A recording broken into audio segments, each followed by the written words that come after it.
Hello viewers, welcome to Heena's cook book. So ఈరోజు మనం తయారు చేయబోయే స్పెషల్ ఐటెం మామిడికాయ పప్పు అండి.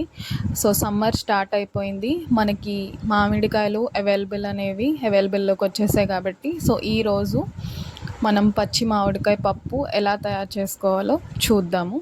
సో దానికి కావాల్సిన ఇంగ్రీడియంట్స్ అన్నీ నేను తీసి పెట్టుకున్నానండి. సో ఇలా ఇంగ్రీడియంట్స్ అన్నీ నేను తీసి పెట్టుకున్నాను. మనం త్వరగా ఇంగ్రీడియంట్స్ ఏమేమి కావాలి ఏంటి అన్నది చూసేసుకుందాం. ముందుగా మామిడికాయ నేను కోసి ముక్కలుగా తీసి పెట్టుకున్నాను. అలాగే పప్పు నేను నానబెట్టి పెట్టుకున్నానండి. పచ్చిమిరపకాయలు, ఉప్పు, కారం, పసుపు, అలాగే మనకి తాలింపుకి కావాల్సిన దినుసులండి. ఆవాలు, జీలకర్ర, ఎండుమిరపకాయలు, వెల్లుల్లిపాయలు, కరివేపాకు, ఉల్లిపాయలు. సో ఉల్లిపాయలు ఆప్షనల్ అండి, కావాలంటే వేసుకోవచ్చు లేకపోతే లేదు. సో తర్వాత నేను స్టవ్ మీద కుక్కర్ అనేది తీసి పెట్టుకున్నాను. సో ముందుగా కుక్కర్లో మనం పప్పు నానబెట్టి ఏదైతే పెట్టుకున్నామో సో పప్పు అనేది వేసుకుందామండి. సో పప్పు వేసుకున్న తర్వాత మనం ఇందులో ఇప్పుడు మామిడికాయ ముక్కలు ఏవైతే మనం తరిగి పెట్టుకున్నామో అవి వేసుకుందాము. నేను ఇక్కడ ఒక్క మామిడికాయ తీసుకున్నానండి, ఎందుకంటే ఇది చాలా పుల్లగా ఉంది. సో ఒకటి సరిపోతుంది. అలాగే తర్వాత ఇందులో 4 పచ్చిమిరపకాయలు వేసుకున్నాము. ఇప్పుడు ఇందులో నేను 1 టీ స్పూన్ కారం అనేది వేస్తున్నానండి. కారం అనేది ఆప్షనల్, కొంతమందికి కారం వేసుకోవడం నచ్చదు. సో వాళ్ళు ఆ కారం అనేది స్కిప్ చేసేయచ్చు. నాకు కారం వేసుకుంటే ఇష్టం, సో నేను అందులో కారం యాడ్ చేసుకున్నాను. తర్వాత 1/2 టీ స్పూన్ ఇందులో మనం పసుపు అనేది యాడ్ చేసుకున్నామండి. సో ఇందులో మనం ఆ పప్పు అండ్ మామిడికాయలు బాగా కుక్ అవ్వడానికి ఒక 2 గ్లాసెస్ ఆఫ్ వాటర్ అనేది వేసుకున్నాము. వాటర్ అనేది వేసుకున్న తర్వాత మనం ఒక 3 విజిల్లకి కుక్కర్ అనేది పెట్టేద్దామండి.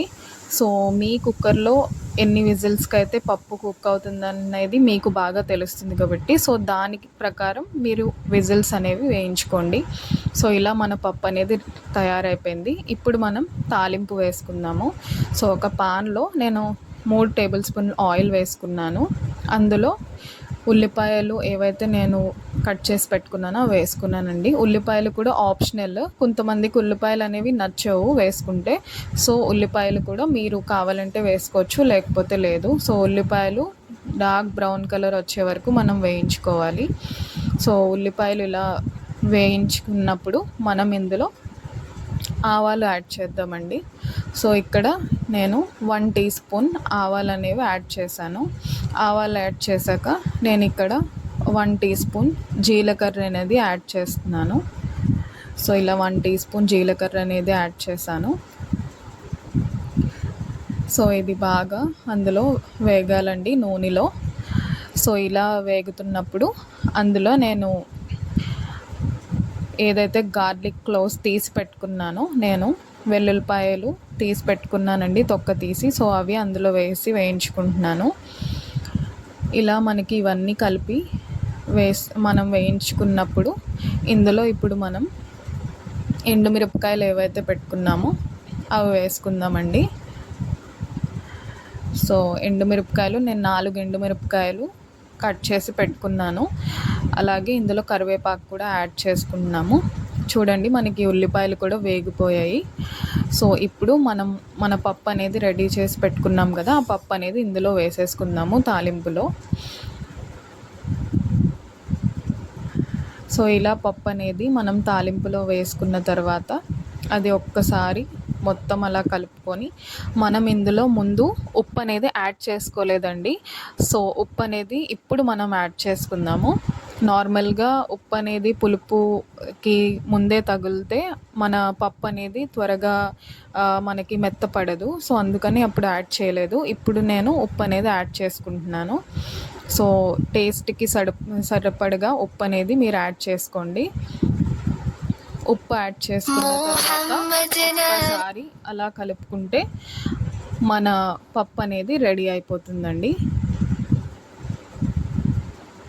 సో ఇలా మన పప్పు అనేది రెడీ అయిపోయింది. సో మామిడికాయ పప్పు అనేది రెడీ అయిపోయిందండి. మీరు కూడా ట్రై చేయండి. చాలా చాలా బాగుంటుంది. పుల్ల పుల్లగా టేస్ట్ కూడా చాలా బాగుంటుంది. తప్పకుండా ట్రై చేయండి. Thank you so much for watching. నా ఛానల్ని లైక్ చేయండి, షేర్ చేయండి అండ్ సబ్స్క్రైబ్ చేయండి.